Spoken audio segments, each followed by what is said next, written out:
So I'm going to start this tour here in the return area of my sump, where I have a Reef Octopus Water Blaster 3000 or 5000, I'm not sure. This particular pump is pulling water out of the return area and is pushing it up through this flexible tubing, which I made flexible to give me the ability to move the return pump around a little bit or to move my sump. But it basically connects with the barb fitting to a chain of plumbing fixtures, which if you can, I'm not sure if you can see very well down through there, but there are 3 T's. The very first T is connected to a quick connect line, which is, it's kind of hard to tell, but it's going to swing around and go up through this quick connect ball valve and go up into this filter where I will have carbon.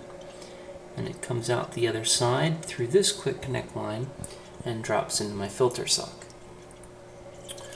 And if we go back to the T setup, the next T is a ball valve that allows me to add additional flow to the settling area of my sump, I may someday want to grow frags or something down there, and this allows me the flexibility of putting extra water flow in that area if I want to without having to do any more plumbing. And then the third T connects to, it's kind of behind that ball valve there, but it connects to another quick connect line that swings down and up and goes through this other filter in which I will put GFO. And the water comes out of this filter line here and just like before dumps down into the filter sock down there at the end of the sump. But most of the water that goes through this return line is going to swing through there and hit this elbow. From there, it will go up until it hits this union. I put a union in here that allows me to disconnect all of the plumbing pipes down here at the bottom so that I can more easily deal with the sump and remove it if I ever want to. But after that union, the water continues to go up through here until it hits this T, which allows it then to go left and right, and then through the lock line into the tank. So once the water enters the tank, the water level rises until it's high enough to spill over my bean animal Herbie overflow box. So as you can see, I've only got maybe a 1/4 inch of water running over the edge of that glass wall.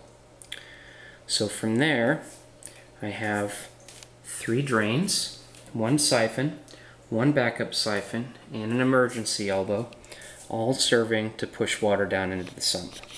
And in a separate video, I'll go over how this whole bean animal Herbie overflow system works. But the water, most of the water, falls through this line, down through the siphon drain, and I'm using flexible tubes here because that gives me the ability to easily remove them so that I can change out my filter sock. And as you'll see later, it lets me see what's going on in those plumbing pipes so I can address any problems.